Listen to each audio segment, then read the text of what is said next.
Hi, my name is Christopher Wilson. I'm a student at Wayland Baptist University, and my major is in environmental studies.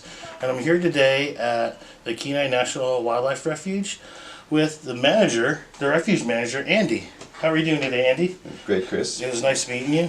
Same here.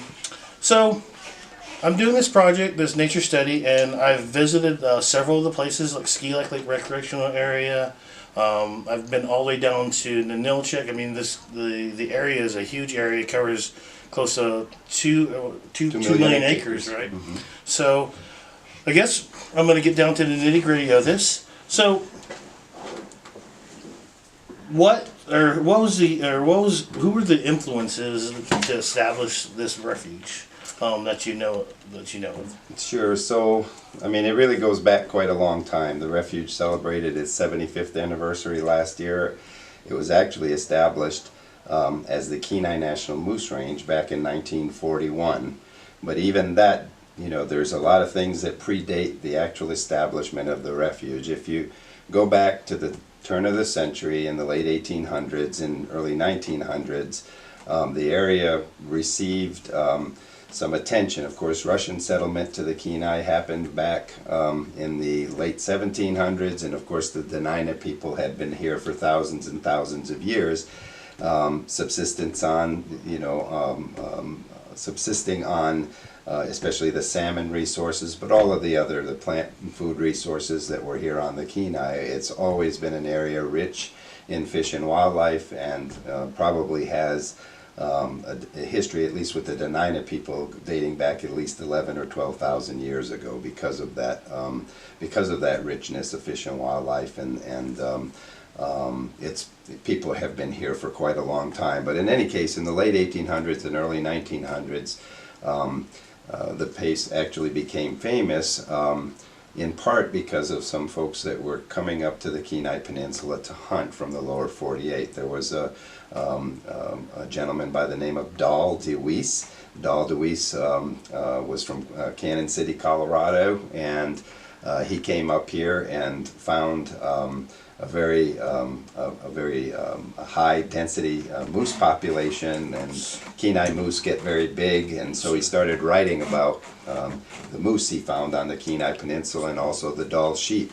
And over time he came back several times, and he believed at the time that the popularity of the area was growing. More and more people were traveling here to hunt, and he was concerned that perhaps there would be overharvest of certain big game species. And he actually wrote to then President Teddy Roosevelt and said, we need to do something about protecting this place. And the president, his chief of forestry at the time was Gifford Pinchot. Famous names, obviously, and Gifford assigned a young man by the name of William Langeal to come to this area and to do an assessment of the area, primarily for timber resources, and that actually resulted ultimately in the establishment of the Chugach Forest Reserve, is what it was called. I think that was in the 1906-1907 time frame that happened, and that included all of the Kenai Peninsula.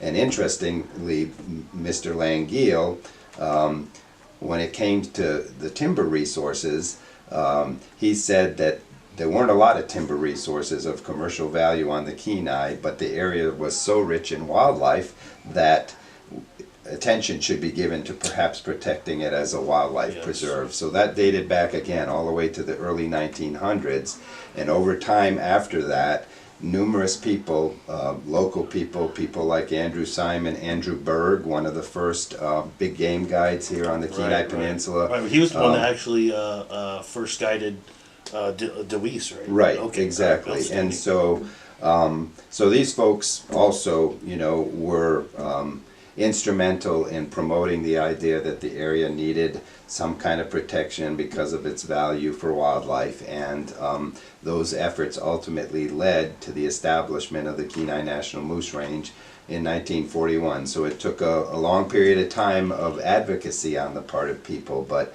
ultimately that happened again in December 16th, 1941.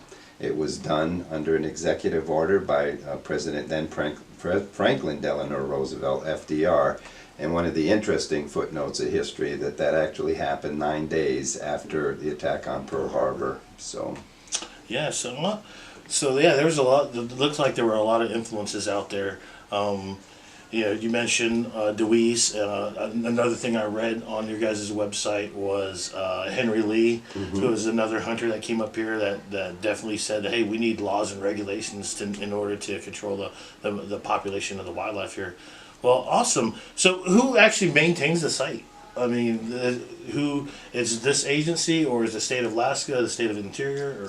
So Kenai National Wildlife Refuge is part of the National Wildlife Refuge System, and it's administered by the U.S. Fish and Wildlife Service. So these are federal lands, and the Federal Fish and Wildlife Service is part of the U.S. Department of Interior. Okay, all right. And then, so your objectives here in the refuge is to preserve and conserve at the same time, as I take.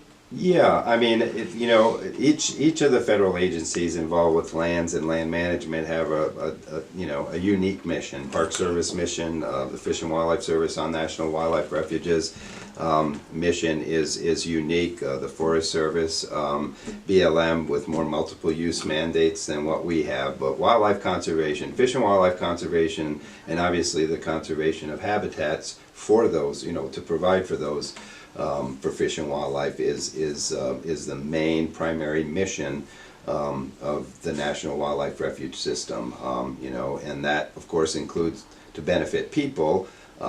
So we also manage for various what we call the wildlife dependent uses: hunting and fishing, wildlife observation and photography, environmental education and interpretation. Those are all the priority, what we call priority public uses of national wildlife refuges, and that includes the refuges here in Alaska. Outstanding, outstanding. Yeah, like I said, I'm an avid hunter and an avid fisherman, and like I said, I appreciate the job you guys are doing here. Hence why I'm going for my environmental studies degree. I truly believe in that we need to preserve our environment to further support our future generations. So I really appreciate the time that you've set aside for me. Thank you so much again. I will definitely look forward to conversing with you later on future projects, if I may. Absolutely. Again, Andy, thank you for your time. Very much. Thank you, Chris.